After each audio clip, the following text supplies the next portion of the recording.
එයාගේ බිරිඳ කිව්ව බඩු ටිකක් ගන්න කඩු මණ්ඩියට ගියා.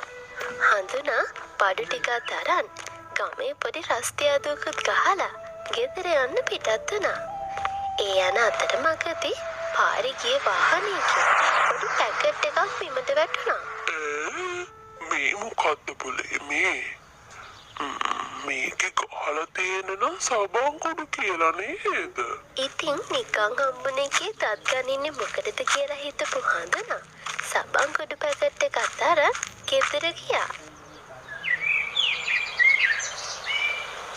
අනේ නෝනේ කෑ ගහන්න එපා.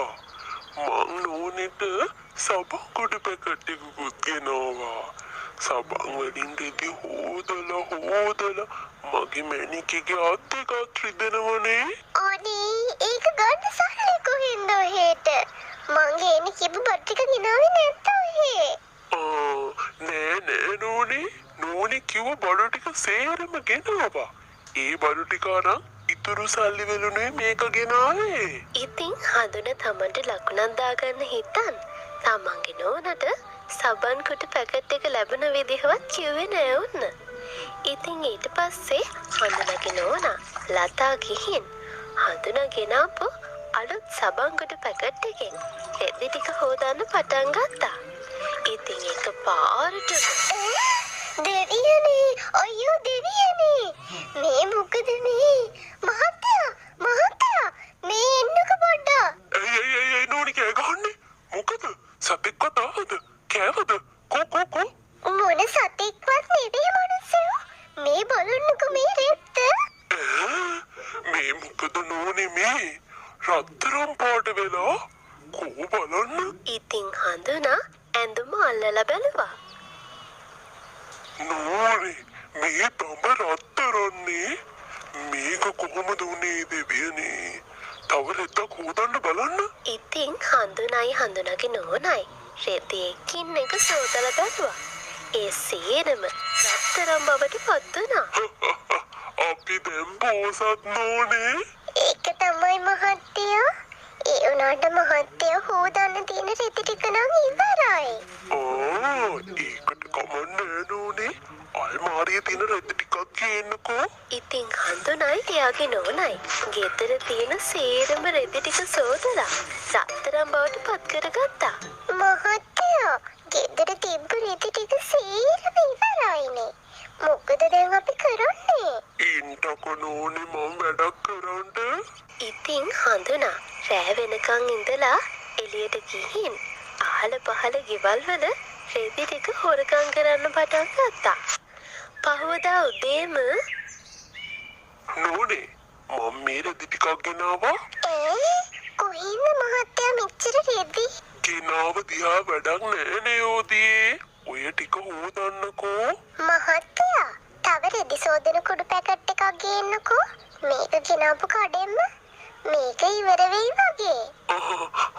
නෝනේ හෝ. ඔන්න ඉතින් හඳුනට හරි වැඩේ තමා උනේ.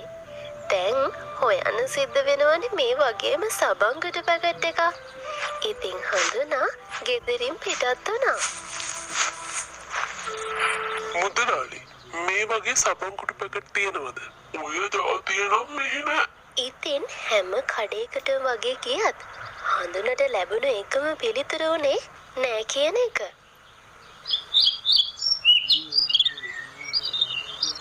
අනේ නෝනේ ඒ සබන් කුඩු පැකට් ඉවර වෙලා හැම තැනම බැලුවානේ. එහෙමද? මොනා කරන්නද? මේ ටිකව පරිස්සම් කරගමු. ඒ වගේම ඊයේ රෑ හඳුන රෙදි හොරකම් කළානේ. ඔන්න ඒ ගෙවල් වල මිනිස්සුන්ට මේ ගැන තේරිලා. බලන්නකෝ අයියේ අපේ ගෙදර තිබ්බ රෙදි ටික කවුද හොරකම් කරලානේ? ඇත්තද නෝනේ? අපේ ගෙදර රෙදි ටිකක් නෑනේ. අපිත් නෑ. මොකට රෙදි ගන්නවද මන්දා? අපි අද රෑට රැකගෙන බලන් ඉමු. ඔන්න ඉතින් එදත් රෑ වෙනකන් ඉඳලා හඳුනා රෙදි හොරකමේ යන්න පිටත් වුණා. මේ හැමදේම අර ගෙවල් වල මිනිස්සු හැංගිලා බලන් හිටියා. අර හඳුනා නේද? මේක මොකටද මේ රෙදි හොරකම් කරන්නේ? ගිහින් අල්ලගමු. නෑ ඉන්නකෝ අපි බලමු මේක මොකටද මේ රෙදි අරන් යන්නේ කියලා. අපි පස්සේ යමු. මේ මුකුත් නොදන්න හඳුනා රෙදි ටික පුරුදු විදිහටම ගිහින් එයාගේ නෝනට දුන්නා. ආනෝනේ තව රෙදි ටික. හරි මහත්තයා. හඳුනාගේ නෝනා ලතා රෙදි ටික සෝදන්න පටන් ගත්තා. එහෙනම් ඒක තමයි මේ හොඳට රෙදි හොරකම් කරන්නේ. ඒ රත්තරන් රෙදි නේද? ඔව් ඒක තමයි. අපි ගිහින් අල්ලගමු. ඔන්න ඉතින් අර මිනිස්සු මේ සේරම බලාගෙන හිටියා. ඒගොල්ලෝ අපේ රෙදි හොරකම් කළා නේද? ඕවා ඉතින් අපට මෙහෙදියම රෙදි හොදන කුඩු එක. ඉතින් අර ගමේ මිනිස්සු රෙදි සෝදන කුඩු එක ලතාගේ අතෙන් උදුර ගත්තා. උදුරට පාර ඒක උඩින් ගිහින් ඇලපාරට වැටිලා ගසාගෙන ගියා. අයියෝ දෙවියනේ දැන් ඉතින් කාටත් නෑනේ. ඒක කියන්න කමන්නේ. මේ රත්තරන් ටික අපි අරන් යමු. මේවා ඉතින් අපිට නේ. ඒ පාර ගමේ මිනිස්සු ටික සේරම එකතු වෙලා රත්තරන් ඇඳුම් ටික උදුරලා අරන් ගියා. ගෙදර ඇතුළේ තිබුණු රත්තරන් රෙදි ටිකත් අරන් ගියා.